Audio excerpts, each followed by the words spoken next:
Bismillahirrahmanirrahim. Nabi sallallahu alaihi wasallam Inna fi jam'il mal khamsata asya. Al-ana fi jam'i wa syughla an dzikrillah wal khawfa min salihi wa salihi.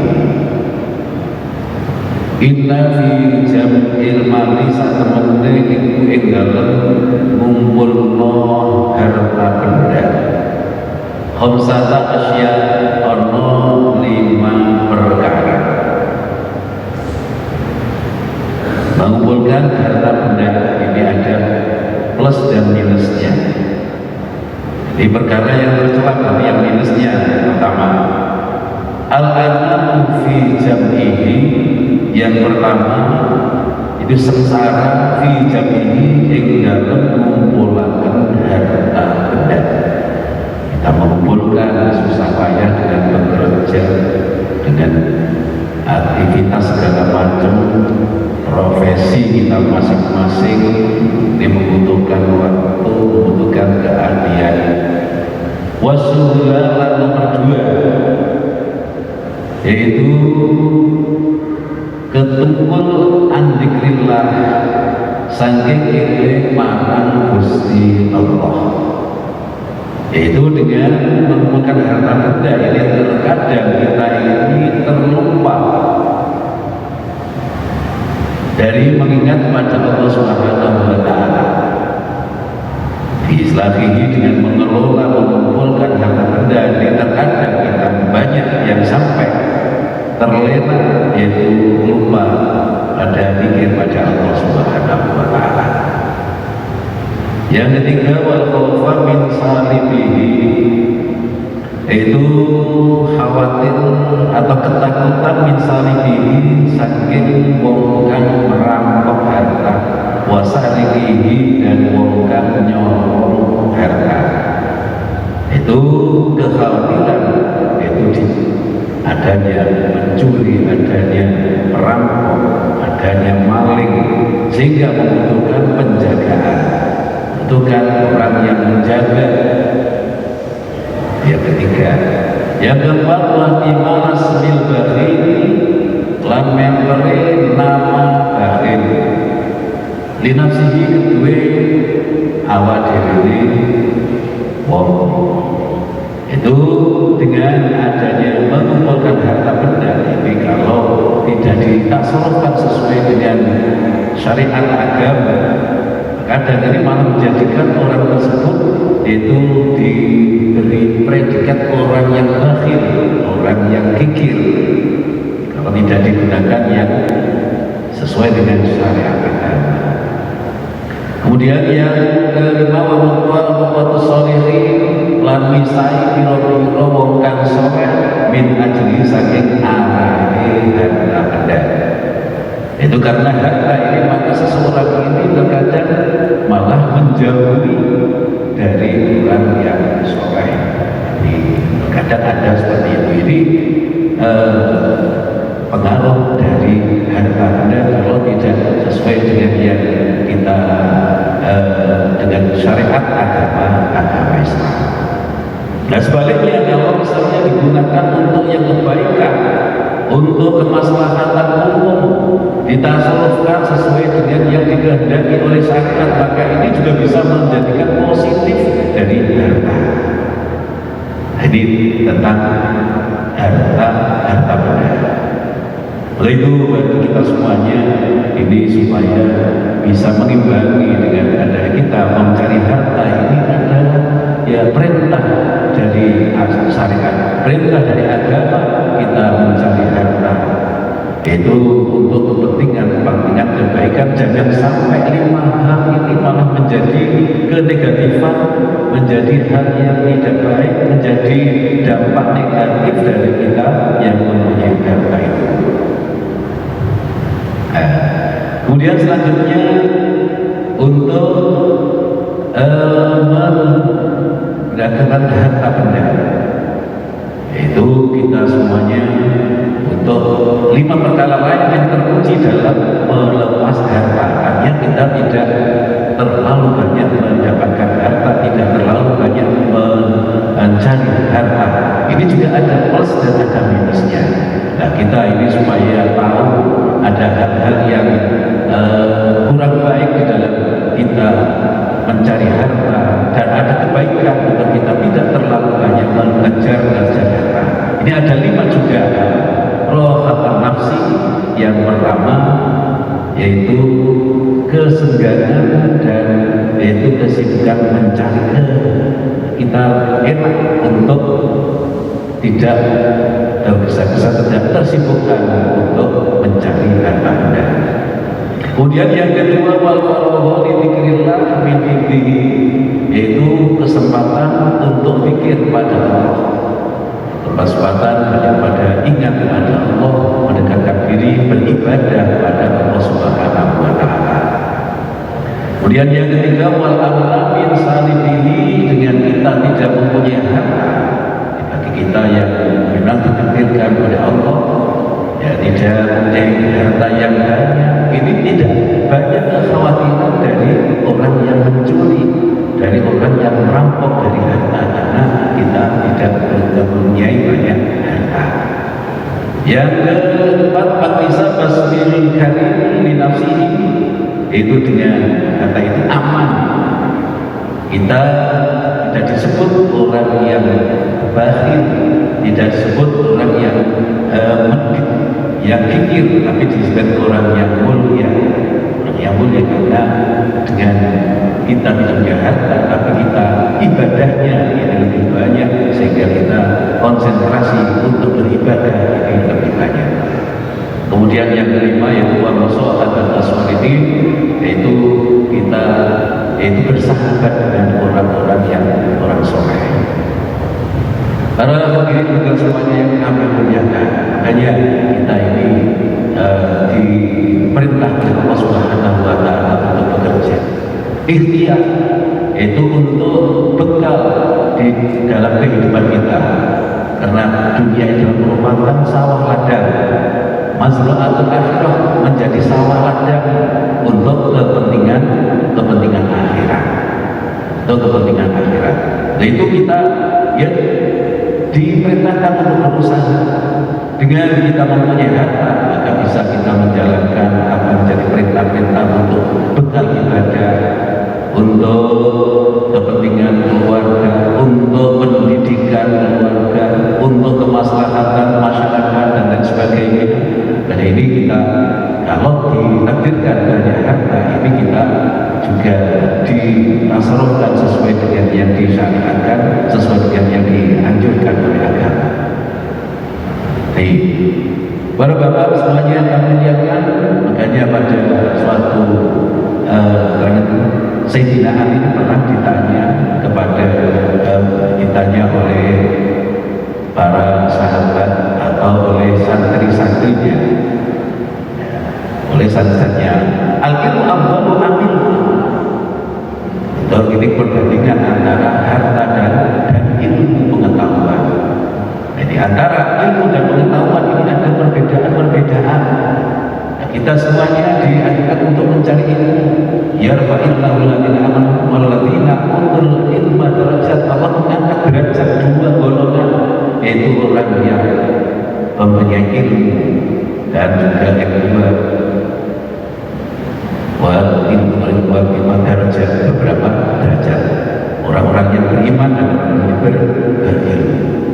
Nah, itu Sayyidina Ali pernah itu ditanya oleh beberapa orang, karena Sayyidina Ali ini termasuk di dalam sabdanya Kanjeng Nabi bahwa Kanjeng Nabi ana madinatul ilmi wa ahlul babu. Saya Rasulullah ini adalah merupakan ibu kota ilmu, kotanya ilmu. Sedangkan Sayyidina Ali adalah merupakan pintu gerbangnya, ilmu. Setiap kita masuk kepada Madinah, kota ini, untuk kita perlu masuk melalui pintu gerbangnya. Sedangkan Sayyidina Ali ini merupakan pintu gerbangnya. Sayyidina Ali termasuk orang yang pandai, samping sebagai keluarga Kanjeng Nabi, yaitu sepupu dari Kanjeng Nabi, sahabat termasuk Khulafaur Rasyidin yang keempat. Kemudian juga menjadi menantu dari Sayyidina Rasulullah Muhammad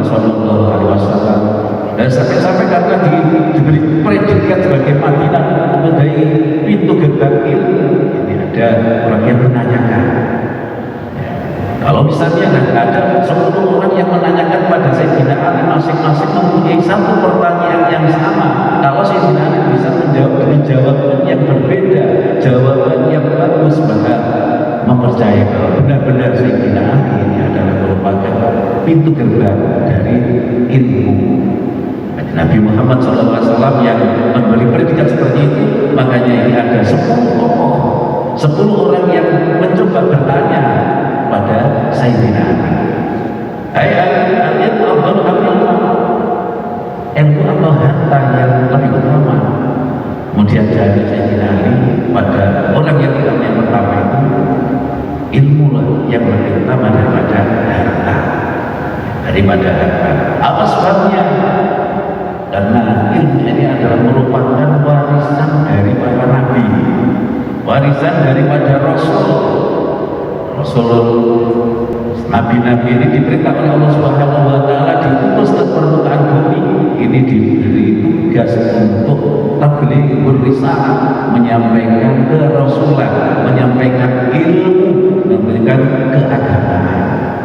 Ini merupakan warisan dari para nabi yang itu dari para nabi dan rasul yang telah diutus oleh Allah Subhanahu wa Ta'ala untuk disampaikan kepada umat. Nah, kita ini sebagai penerus yang mendapatkan warisan, apalagi itu ulama sebagai warasatul anbiya. Sedangkan kalau harta bagaimana? Sedangkan harta ini adalah warisan peninggalan dari dari Raja Fir'aun. Qarun ini adalah orang yang banyak harta, sampai melupakan kepada Allah Subhanahu wa Ta'ala. Karena lupa kepada Allah Subhanahu wa Ta'ala, kemudian dicoba dengan berbagai macam cobaan, tapi karena hartanya banyak sehingga munculkan rasa sombong. Yang akhirnya orang ini itu ditenggelamkan harta bendanya, ini ditenggelamkan ke permukaan bumi, sehingga ada istilah harta karun. Itu orang kalau menemukan harta di dalam tanah yang banyak, yang nilainya besar, ini bisa ada mengatakan itu termasuk harta karun, yaitu harta karun yang dulu oleh Allah ditenggelamkan di dalam tanah, di dalam bumi. Begitu juga Raja Fir'aun, seorang raja yang sangat sombong, raja yang kaya raya, ya, sampai kesombongannya sampai mengaku sebagai Tuhan. Ya, pada Nabi Musa itu mengaku bahwa Raja Fir'aun sebagai Tuhan. Nabi Musa itu menyatakan bahwa Musa ini diperintah oleh Allah Subhanahu wa Ta'ala itu sebagai Tuhannya, itu supaya menyembah pada Allah, kemudian melakukan perintah-perintahnya dan lain sebagainya. Nah, Raja Fir'aun ini yang telah diberi rezeki oleh Allah, diberi ujiannya berupa ujian harta, diberi harta yang banyak dan sama sekali tidak pernah sakit, misalnya sakit kepala atau sakit perut, apalagi sekarang ini berbagai macam penyakit. Ini Raja Fir'aun ini tidak pernah sakit oleh Allah, dilulu, diistidraj, dilulu, sehingga karena tidak pernah sakitnya ini sampai sombong. Bahkan kesombongannya ini menjadi mengaku sebagai Tuhan. Dalam gambaran juga disebutkan bahwa saya, kata Fir'aun, adalah Tuhan dari kamu semuanya yang paling tinggi. Kamu punya Tuhan, katanya kamu punya Tuhan sendiri, dan saya ini di atas Tuhan. Ini karena kekayaan, kekuasaan yang dimiliki oleh Raja Fir'aun. Yang dalam sejarah itu Nabi Musa ini termasuk salah satu rasul dan yang sejak kecil dirawat oleh Raja Fir'aun. Tapi akhirnya ini itu setelah ditampakkan itu kerasulannya, yang akhirnya itu beda agamanya, beda Tuhannya, sampai menjadi peperangan dan sampai dikejar-kejar, dan Raja Fir'aun yang akhirnya ketika mengejar Nabi Musa itu sampai tenggelam di dalam lautan. dihinakan oleh Allah, mati dalam keadaan hina, tenggelam di laut merah ketika mengejar pada Nabi Musa alaihissalam. Dan ini hartanya menjadi peninggalan warisannya orang-orang yang dolim, yaitu Raja Fir'aun, kemudian Qarun, Haman dan lain sebagainya. Ini yang diberi harta yang banyak tapi tidak mendapatkan hidayah, yaitu tidak mengakui ketuhanan Allah Subhanahu wa Ta'ala. Ini yang pertama disampaikan seperti itu oleh Sayyidina Ali kepada orang yang bertanya yang pertama. Kemudian yang kedua menanyakan dengan pertanyaan yang sama, lebih utama mana? Lebih utama manakah antara ilmu dan harta? Jawabannya jawaban yang beda. Mau dijawab, oh ya, lebih utama ilmu. Kenapa? Apa sebabnya? Sebab karena dengan harta kamu menjaganya. Dengan punya harta lebih banyak, maka membutuhkan penjaga yang lebih banyak, lebih kuat, supaya tidak dicuri oleh orang lain, supaya tidak dirampok oleh orang lain. Maka ini butuh dijaga. Ini kalau harta. Sedangkan kalau ilmu tidak dijaga, bahkan ilmu sebaliknya, maka bisa menjaga kepada orang yang mempunyai ilmu itu. Dengan mempunyai ilmu, ya kita bisa memisahkan, membedakan ini. Kalau yang seperti ini harus dilaksanakan supaya aman. Ini bisa menjaga dengan ilmu yang dimiliki. Ini bisa menjaga kepada orang yang mempunyai ilmu. Jadi kalau harta ini kita butuh menjaga, butuh security, butuh budak dan lain sebagainya. Sedangkan kalau ilmu ini tidak butuh menjaga, bahkan ilmu ini bisa menjaga kepada orang yang berilmu tersebut. Nah, kemudian ini yang kedua. Kemudian yang ketiga, makanya minta jawaban yang beda. Ya, lebih utama mana, ilmu dan harta? Dijawab, oh lebih utama ilmu. Kenapa? Karena orang yang mempunyai harta ini mempunyai banyak musuh, sedangkan orang yang punya ilmu ini mempunyai banyak teman. Jadi para orang yang alim, orang yang pandai, terutama di bidang ilmu agama, ini sekalipun sudah mati, ini tetap ini dihormati, diberi kemuliaan, dikenang jasa-jasanya. Nah, orang yang punya harta banyak, kalau tidak ditasarufkan sesuai dengan syariat, tidak sesuai dengan apa yang dikehendaki oleh agama, tidak digunakan untuk kepentingan kemaslahatan umum, tidak disalurkan apa yang menjadi kewajibannya, ini malah menjadi pemusuhan, menjadi menderita, menjadi musuh pada dirinya sendiri dan musuh pada orang lain. Selanjutnya yang keempat, pertanyaan yang keempat itu dari yang beda, minta jawaban yang berbeda. Lebih utama mana? Lebih utama ilmu daripada harta. Apa sebabnya? Sebab kalau harta ini kalau ditasarufkan ini bisa menjadi berkurang. Kalau ilmu kalau diberikan kepada orang lain tidak berkurang, malah menjadi bertambah. Satu contoh, kalau misalnya kita mempunyai harta sebesar 1 juta, kemudian ditasarufkan, diberikan kepada orang lain, dibelikan, ini semakin banyak ditasarufkan, maka akan menjadi berkurang. Ini secara umum. Beda kalau misalnya dikeluarkannya ini dengan apa? Niat zakat, sedekah, infak, beda dari itu. Ini secara umum, ini harta ketika ditasarufkan berkurang. Tapi secara khusus ya ketika diniati dengan ibadah, zakat, infak dan sedekah, ini kelihatannya berkurang, tapi akhirnya nanti bisa bertambah. Malah bagi kita semuanya, ini ketika kita menermakan harta benda untuk kebaikan, ini dilipat gandakan. Dan dengan kita mensedekahkan, itu dengan mengeluarkan kewajiban zakat, ini Allah memberikan keberkahan. Jadi secara khusus itu apabila diniati yang baik, ditasarufkan sesuai dengan syariat.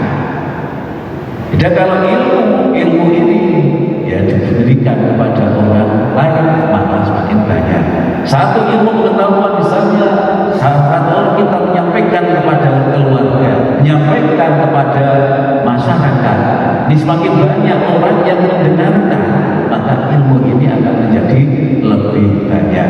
Kemudian orang yang menerima tadi juga begitu, disampaikan kepada orang lain, ini malah semakin banyak, semakin banyak. Dari ilmu ketika diberikan kepada orang lain, malah semakin bertambah.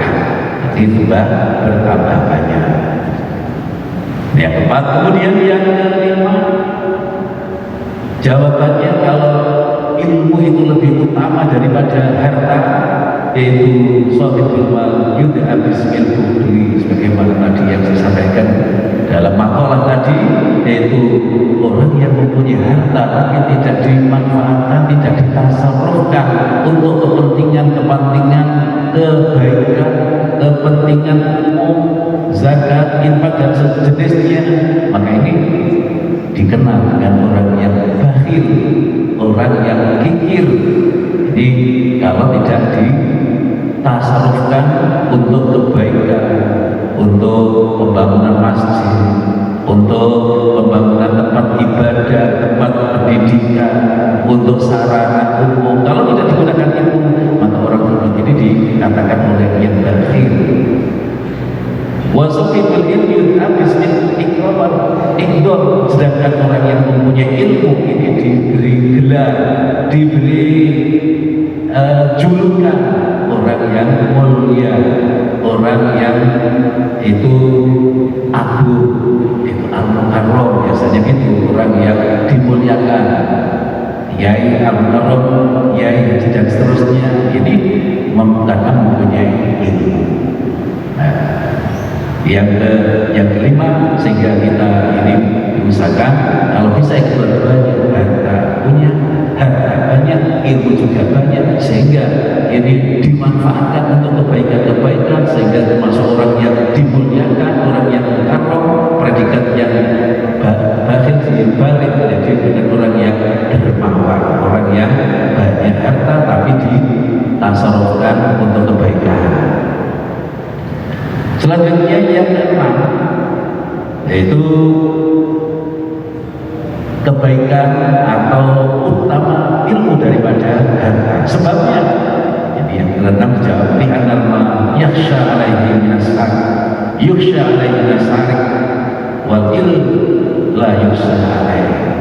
Untuk harta ini dikhawatirkan dari pencuri, dari perampok, yaitu makanya butuh penjagaan, butuh dijaga, digudang di tempat-tempat yang aman, sehingga selamat, sehingga aman dari pencurian dan lain sebagainya. Sedangkan kalau ilmu nilai usaha tidak ditakutkan, tidak dikhawatirkan.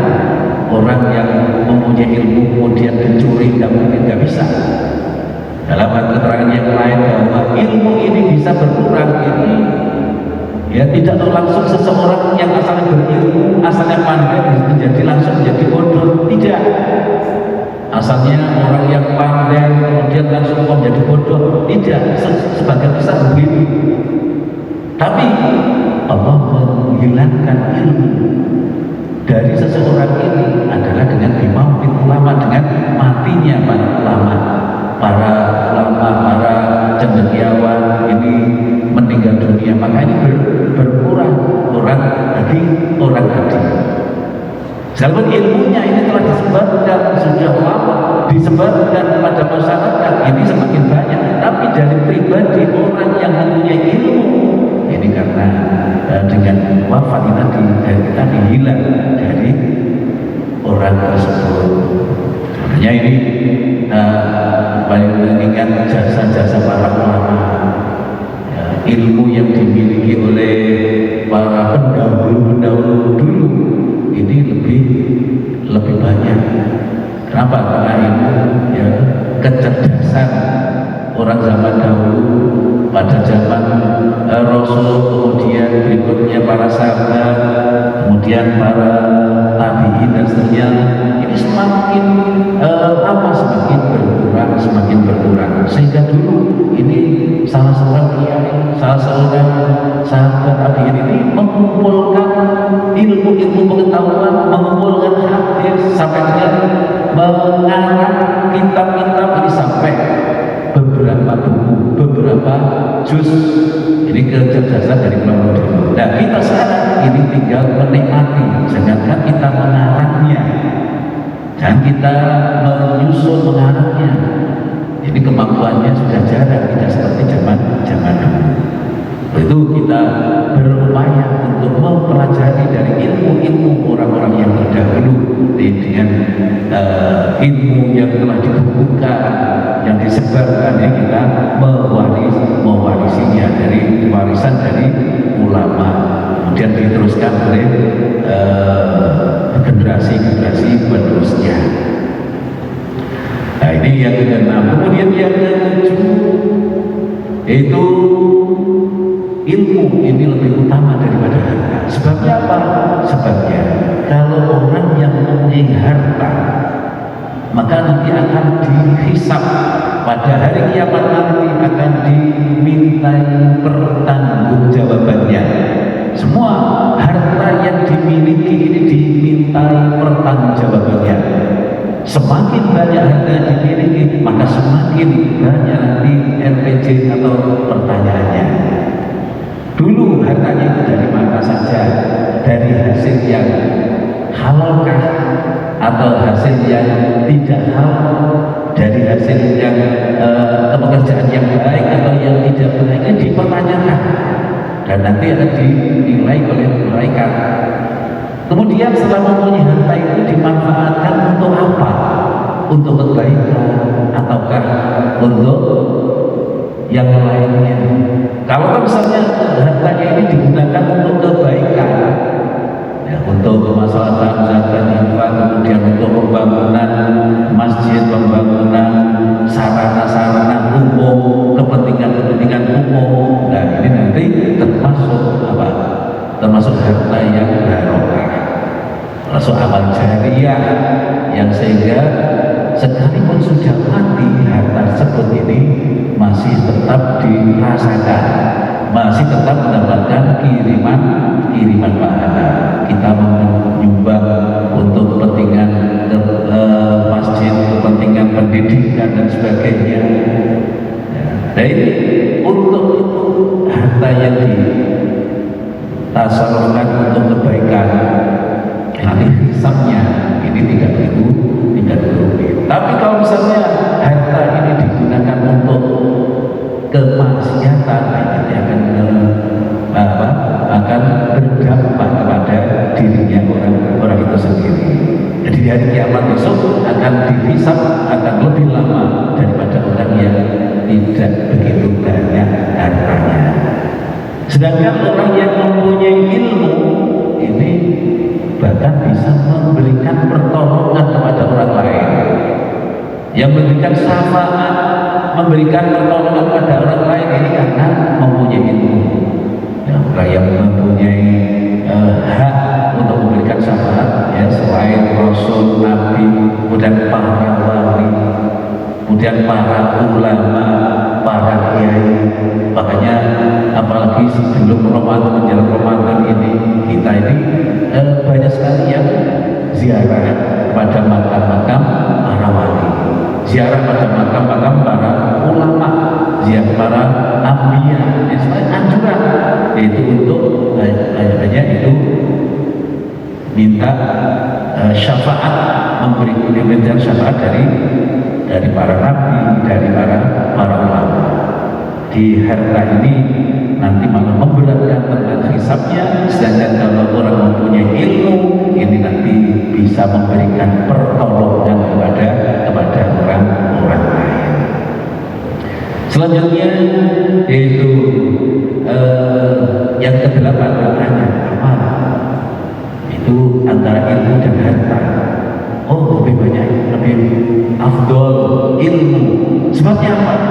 Di adalah yang dasar itu lil mudah wa zaman.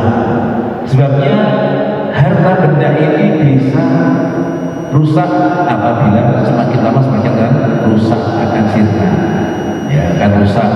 Misalnya suatu bangunan semakin lama akan jadi rusak, tapi kalau ilmu ini semakin lama tidak rusak, tapi malah semakin banyak disebarkan, ini maka akan menjadikan yaitu dapat ilmu yang semakin banyak lagi, tidak akan rusak ilmu itu. Kemudian yang berikutnya, yang terakhir, yaitu yang bertanya pada Sayyidina Ali, yaitu tentang harta dan ilmu. Dijawab, oh itu lebih baik ilmu. Sebab kalau harta ini bisa menjadikan hati ini menjadi keras. Sedangkan orang yang berilmu ini bisa menjadikan lunak, hati menjadi lunak. Atau yang saya lain, sebab banyak harta ini menjadi gelap, hati jadi gelap, kadang-kadang jadi keras. Kemudian sedangkan ilmu ini bisa menjadikan kebaikan, bisa bercahaya. Dengan ilmu ini bisa bercahaya, menerangi kepada dirinya, bahkan juga bisa menerangi kepada orang lain. Untuk kita semuanya, kalau bisa kita ilmu yang banyak, harta juga harta yang banyak, ilmu yang banyak kemudian disebarkan, harta yang banyak kemudian kita salurkan untuk kebaikan-kebaikan, sehingga kita kedua-duanya ini mempunyai. Kalau disuruh pilih antara satu di antara dua, harus memilih, ya diutamakan itu ilmu. Tapi kalau misalnya juga punya harta yang banyak dan bisa mentransferkan dengan sebaik-baiknya, maka lebih afdal. Itulah dalam syariat agama kita, agama Islam ini diperintahkan untuk mencari harta, untuk kepentingan haji kita butuh harta, membangun sarana ibadah butuh harta benda. Semoga kita ini juga bisa kedua-duanya kita raih, ilmu kita raih, harta juga kita bisa meraihnya, sehingga kita bisa selamat di dunianya dan di akhirat. Inilah pada malam ini yang dapat kami sampaikan, semoga ada manfaatnya. Mari kita akhiri dengan bacaan Al-Fatihah. Iyyaka na'budu wa iyyaka nasta'in. Bismillahirrahmanirrahim. Allahumma shalli ala sayyidina Muhammad wa ala alihi wa sallim. Allahumma sabbit imanana awwal qulubana wa ij'alna fi ma'idana wa sallimna min dunya wal akhirah. Allahumma ij'al istima'ana hadha istima'an nafi'an mubarakan mardiyan laka wa innaka ala kulli syai'in qadir. Rabbana atina fid dunya hasanah wa fil akhirati hasanah wa qina adzabannar. Wa sallallahu ala sayyidina Muhammad wa alihi wa sahbihi wasallam. Walhamdulillahi rabbil alamin. Wassalamu